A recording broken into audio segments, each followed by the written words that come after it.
गुजरात में चुनाव की तारीखों का ऐलान हो गया।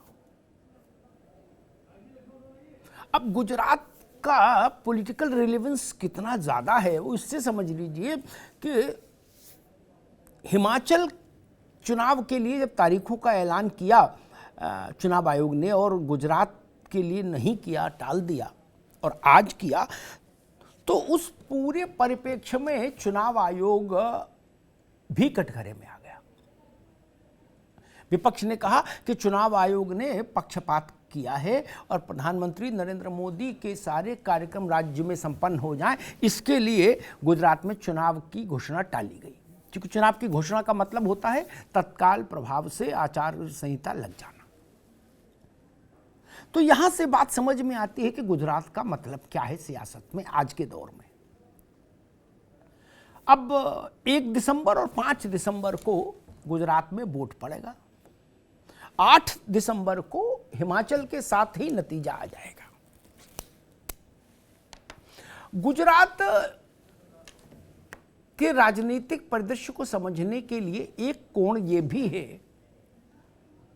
कि भले ही वहां मुख्यमंत्री भूपेंद्र पटेल हों भाजपा के, लेकिन गुजरात में यश अपयश,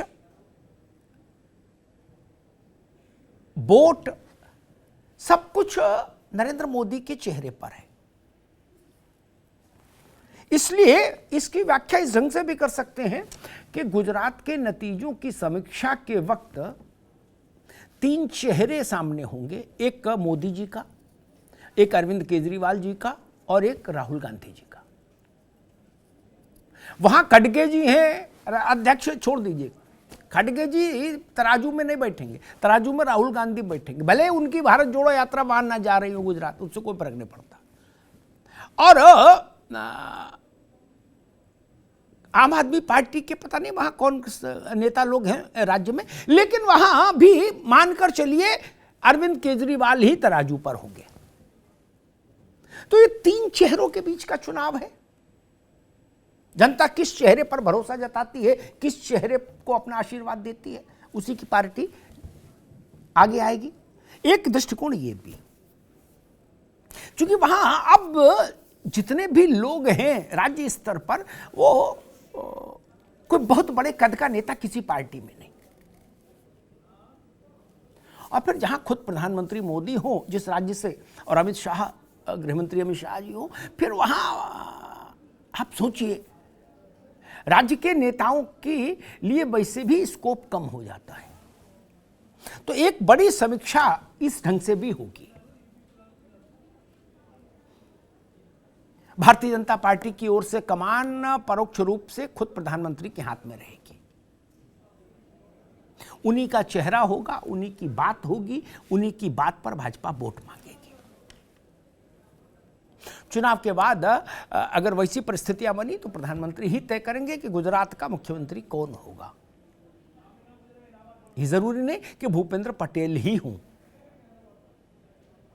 आम आदमी पार्टी पंजाब की तरह कल ऐलान करेंगे अरविंद केजरीवाल। उन्होंने कहा कि हम जनता से पूछ रहे हैं कि कौन मुख्यमंत्री बनना चाहिए आम आदमी पार्टी की ओर से, कौन चेहरा होना चाहिए। हालांकि केजरीवाल जी ने बताया कि ऑप्शन कितने दिए उन्होंने जनता को, ये नहीं बताया, लेकिन फिर भी वो कह रहे हैं जनता से पूछा है। तो कल वो ऐलान करेंगे कि भाई हमारा तरफ से कौन। और कांग्रेस शायद उस स्थिति में अपने को अभी नहीं पा रही कि वो तय करे कि कोई चेहरा। ये कुल मिला के अभी परिदृश्य है। आज हालांकि मल्लिकार्जुन खड़गे ने कुछ वचन दिए हैं गुजरात की जनता को, जिनको हम लोग कहते हैं कि लोक लुभावन, उस श्रेणी के कुछ वचन दिए हैं और कहा है कि अगर कांग्रेस आती है तो हम ये सुविधाएं जनता को देंगे। और इसी सब के बीच में जब गुजरात चुनाव में जा रहा है तो मोरबी के घटना की छाया भी है गुजरात पर।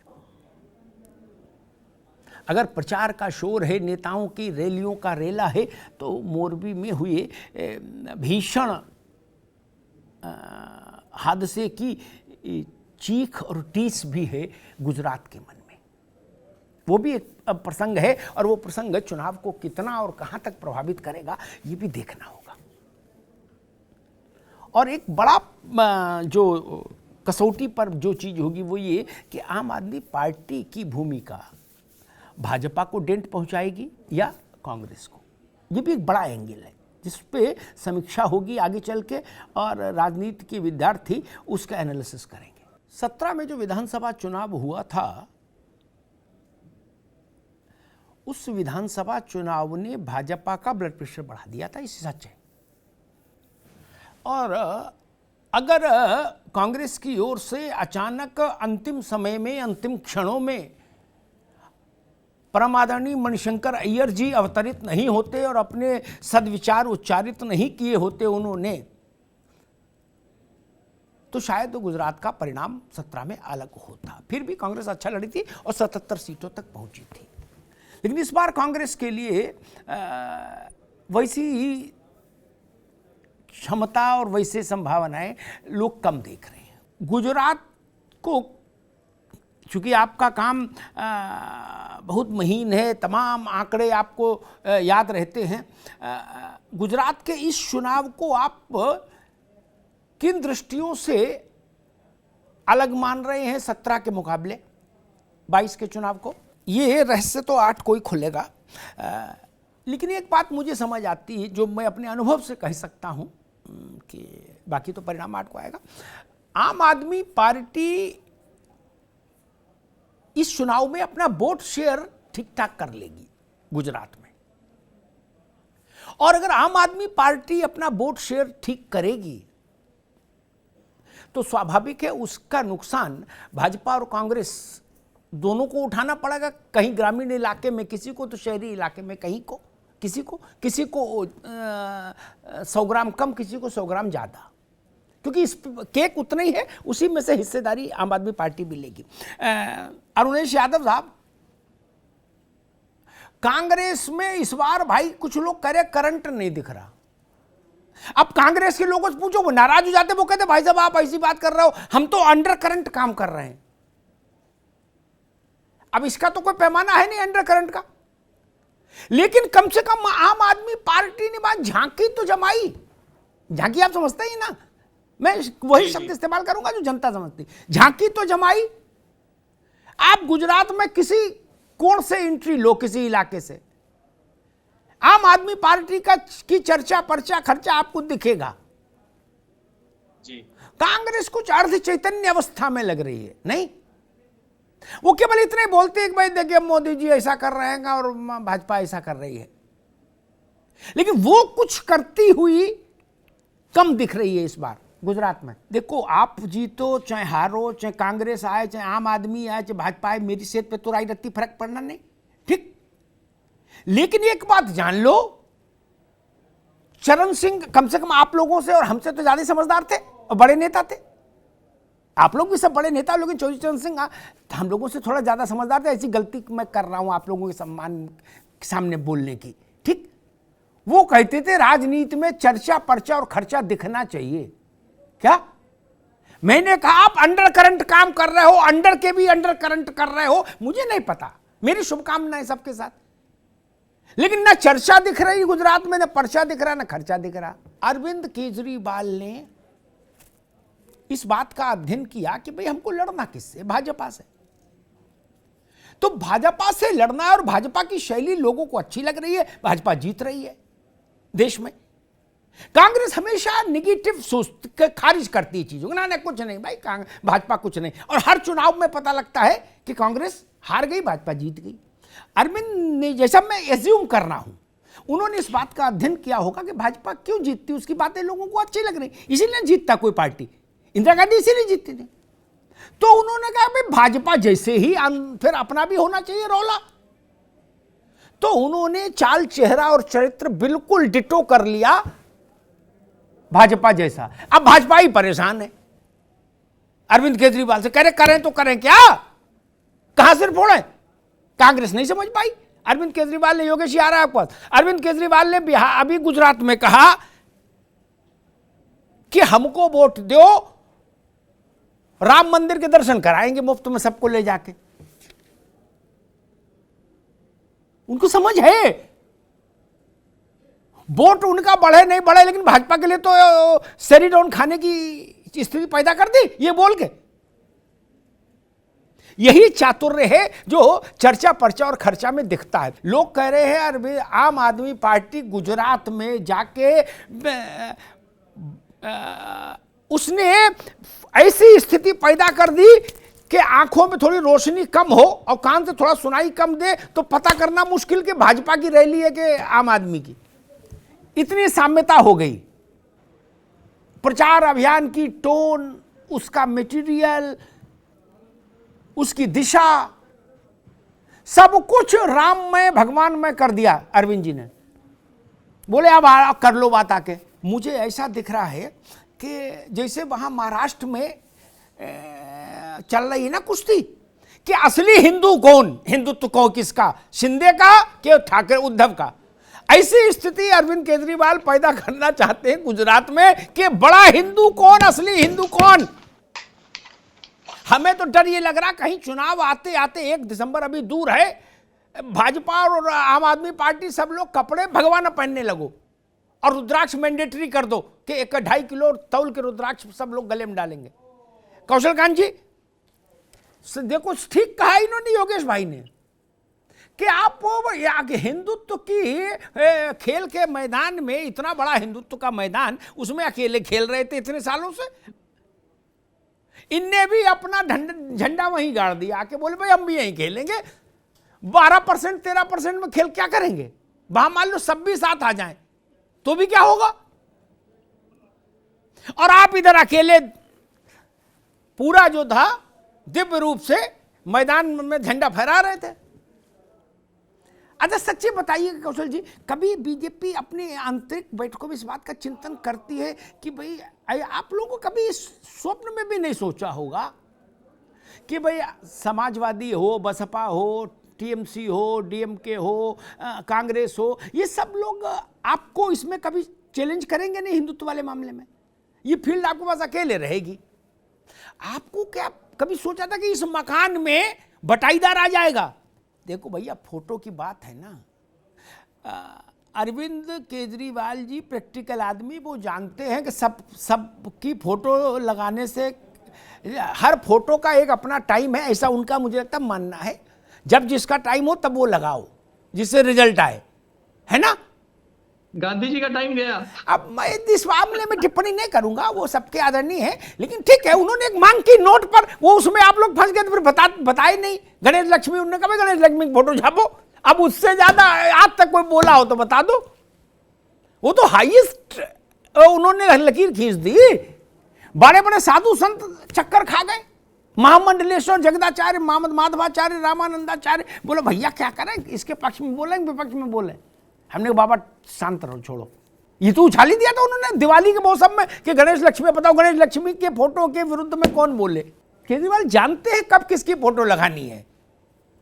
ठीक है, अच्छी बात। शैलेंद्र दुबे जी, एक गंभीर प्रश्न किसी भी राज्य के लिए, और उसमें भी उत्तर प्रदेश को छोड़कर देश के जितने भी राज्य हैं, कब अकेले उत्तर प्रदेश है जिसको इस बात का गौरव बहुत बार मिल चुका प्रधानमंत्री देने का।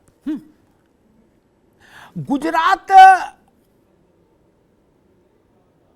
उतना सौभाग्यशाली नहीं रहा, छोटा राज्य है। ठीक, आज अगर गुजरात को ये लगता है कि हमारे यहाँ का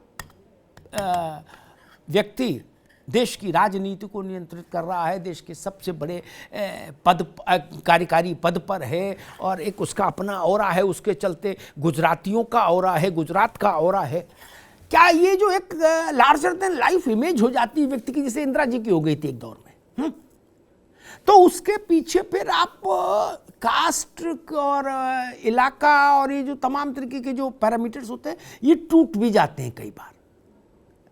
लोग मतलब स्टेट की आइडेंटिटी, राज्य की पहचान इतना बड़ा मुद्दा हो जाती है कि बहुत सारे इश्यूज वो आपके खिलाफ भी जाए तो वो वहां सेटल हो जाते हैं। कांशीराम के नेतृत्व में, अभी की बसपा नहीं, कांशीराम जी जब लीड करते थे उस समय की बसपा, उसने देश के कई राज्यों में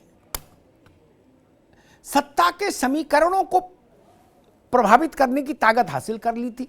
वो जीत नहीं रही थी कहीं, लेकिन वो मध्य प्रदेश में तय कर देती थी कि भाजपा जीते कि कांग्रेस। 50 सीटों पर अपना कैंडिडेट उतार के।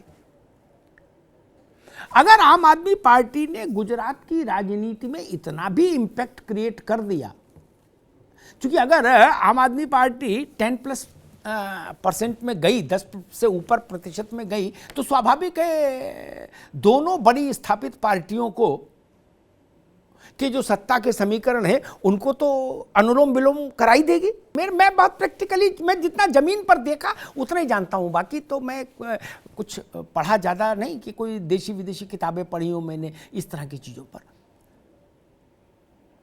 अगर आप का वोट प्रतिशत किसी की संभावनाएं विजय की कमजोर कर दे और किसी की बढ़ा दे, तो आपके विधायक ना भी जीते हो तो भी आपके कुर्ते में कलफ रहेगा 5 साल, जलवा आपका बुलंद रहेगा। आपके पास लोग खुद चल के आएंगे, नमस्ते करेंगे। जिन लोगों को पार्टी चलानी है या चुनाव लड़वाने का जो लोग काम करते हैं, वो इस बात को बड़े माइन्यूटली देखते हैं अमिताभ भाई, हैं कि यार इस आदमी ने मेरे कॉन्स्टिट्यूएंसी में मेरे आदमी को हरवा दिया 700 वोट से 1100 वोट पाके। क्या कल्याण सिंह जब दोबारा भाजपा में सम्मान पूर्वक लाए गए पालकी भेजकर, तो मालूम है क्यों लाए गए थे? उनकी पार्टी ने विधायक जीते थे 4, अमिताभ जी कितने? 4 कुल 403 में, लेकिन उन्होंने भारतीय जनता पार्टी के 78 विधायक हरवा दिए थे। कौशलकांत जी 78 विधायक भगवान का नाम लेके हरवा दिए। जितने में इनका विधायक हारा भाजपा का, उससे 100-200 ज्यादा कल्याण सिंह की जनक्रांति पार्टी को वोट मिला। एक तरफ से तो हम कह सकते हैं कल्याण सिंह को प्रदेश ने खारिज कर दिया, 4 सीट मिली, लेकिन कल्याण सिंह ने यह तय कर दिया कि भाई हमारे साथ ऐसा रखोगे तो फिर वानप्रस्थ हो जाएगा सरकार से।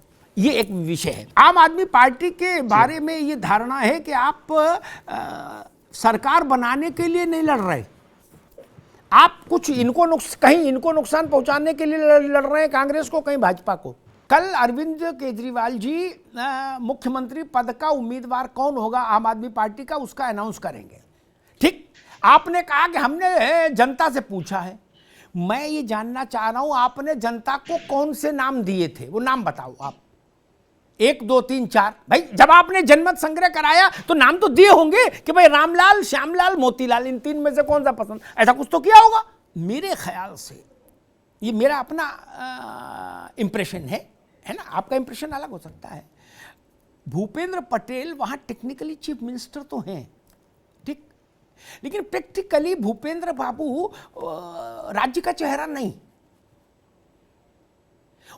जब से वो मुख्यमंत्री बने उनका कोई निर्णय, कोई घोषणा, कोई भाषण, कोई टिप्पणी राज्य भर में चर्चा का विषय नहीं बनी। ऐसे में जब रूपाणी को हटाया और सारे घर के बदल दूंगा स्टाइल में भूपेंद्र पटेल की ताजपोशी हुई, क्या भारतीय जनता पार्टी मुझे नहीं लगता कि उस स्थिति में है कि वो ये छाती ठोक कर कहे कि अगर हम जीत के आए तो भूपेंद्र पटेल फिर मुख्यमंत्री होंगे। कांग्रेस पार्टी की बारात का दूल्हा कौन, और जैसी बात अभी डॉक्टर मिश्रा कह रहे थे उसमें मैं एक संशोधन कर दूं। ठीक है, बाबा का बड़ा रसूख है, पिताजी का भी बड़ा नाम है इलाके में, लेकिन छोटा ही सही दूल्हा तो कोई घोड़े बैठाना पड़ेगा ना जिसके सर पे मोहर रखेंगे। बाबा के सर पे तो मोहर नहीं हो सकता, न पिताजी की हो सकता।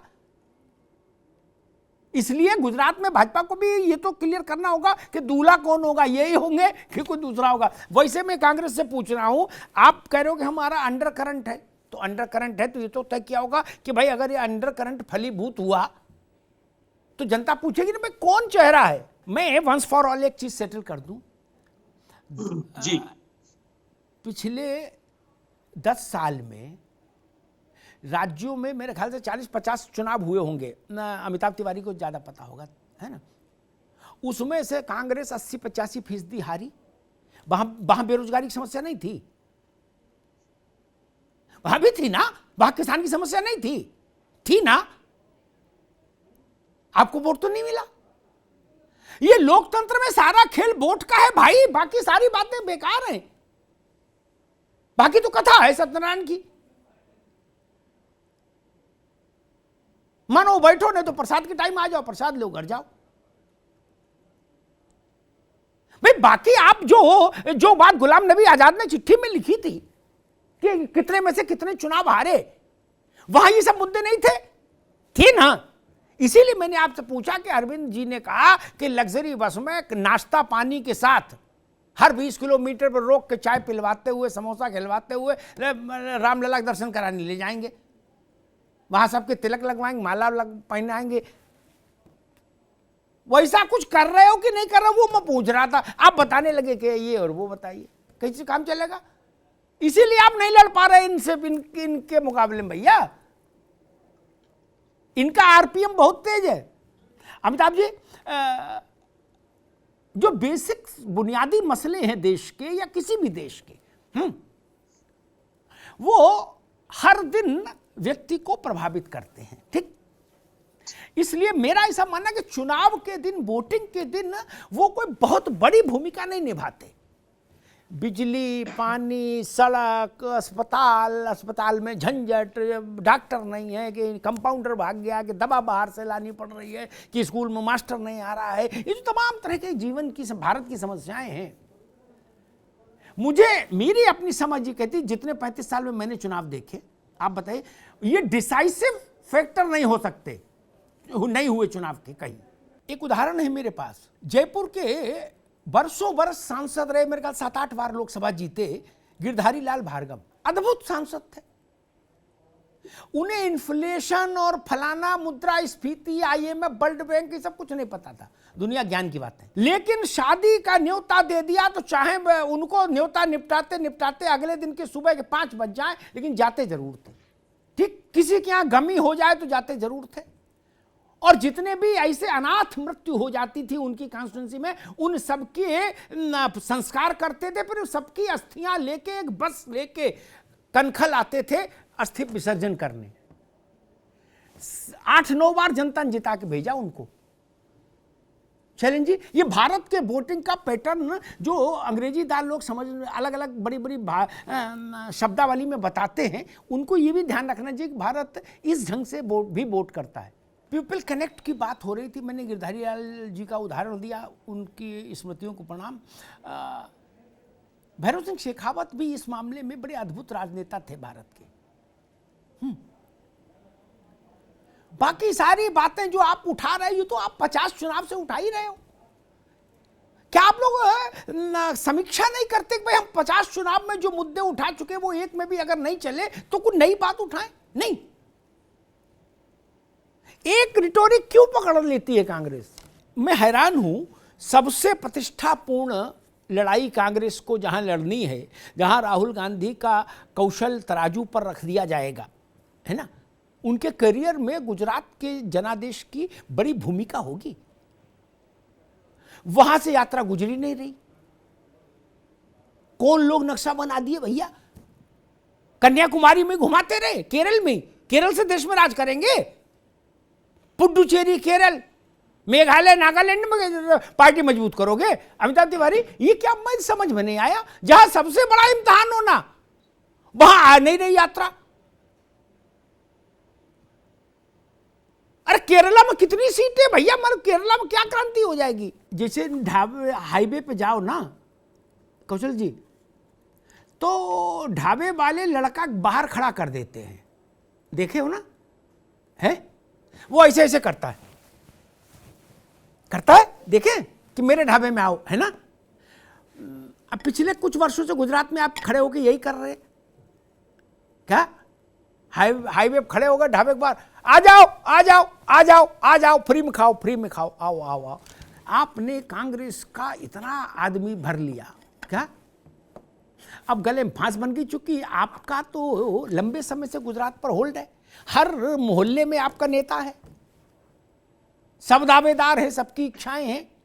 ऊपर से ले आए कांग्रेसी, उसको भी ये बोल के लाए थे कि मटर पनीर, शाही पनीर भी खिलाएंगे। तो वो भी चटनी के साथ तो रोटी नहीं खाएगा चुनाव में, तो बवाल करेगा।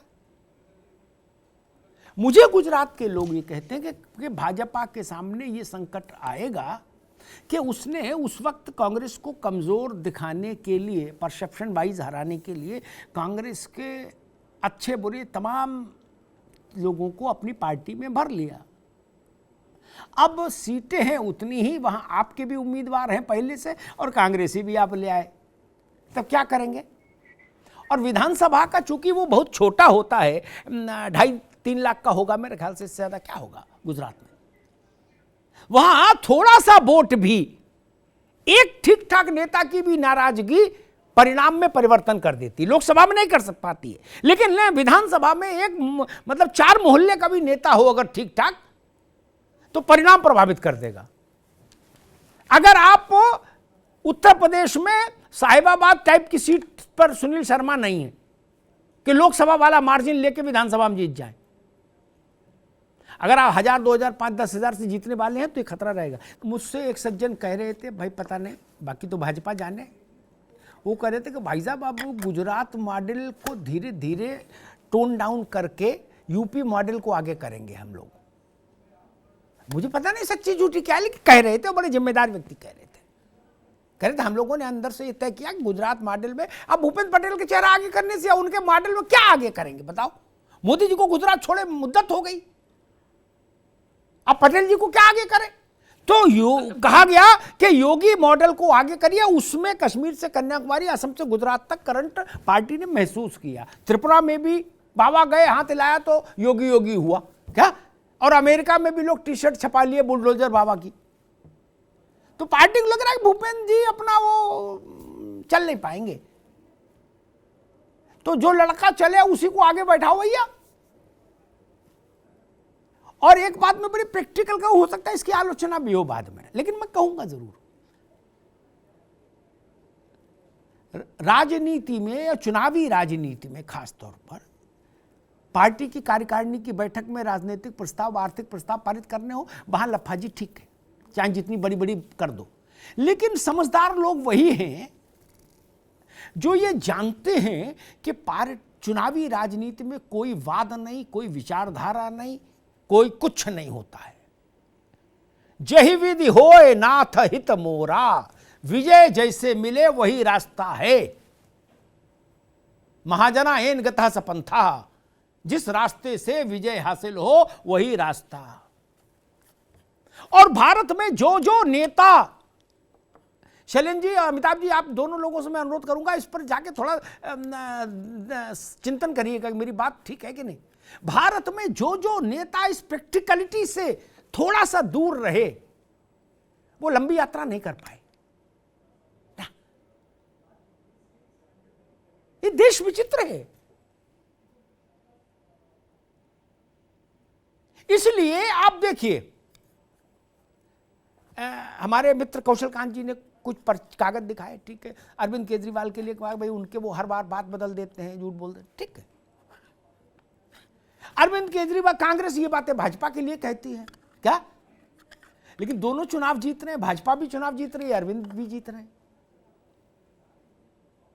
कांग्रेस भी ऐसे ही भाजपा की गिनाती है कि पहले कहा कि 17 में ऐसा कर देंगे, फिर एक्सटेंशन कर दिया, फिर ये कर दिया, फिर ये मुद्दा छोड़ दिया, फिर वो मुद्दे पे चले गए, ब्ला ब्ला ब्ला।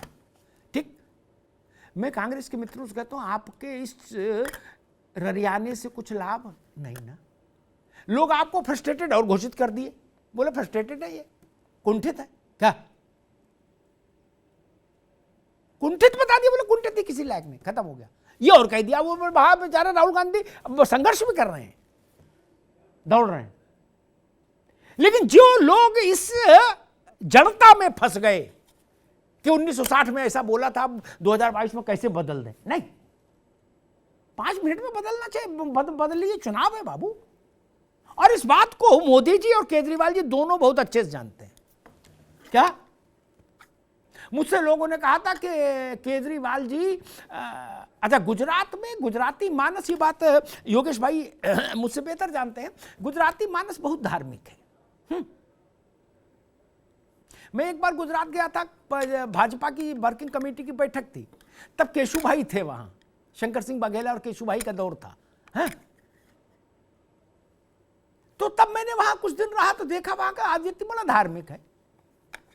लोगों ने कहा कि ना उस पिच पे तो भाजपा अजय है। मैंने कहा ना, मुझे केजरीवाल जी के रहते संशय है। थोड़े 2 दिन बाद में केजरीवाल जी की फोटो देखी, आरती कर रहे थे गुजरात किसी मंदिर में, तौल के कम से कम 2.5-3 किलो रुद्राक्ष गले में। क्या सारे भाजपाई बेहोश हो गए देख के? क्या उन्होंने चिंता नहीं की कि भाई रुद्राक्ष नहीं पहनूंगा यार, क्या है ना? ये एक ट्रेंड है, अच्छा बुरा तय करने वाले हम लोग कोई नहीं होता तिवारी, ठीक? लेकिन हमने ये पाया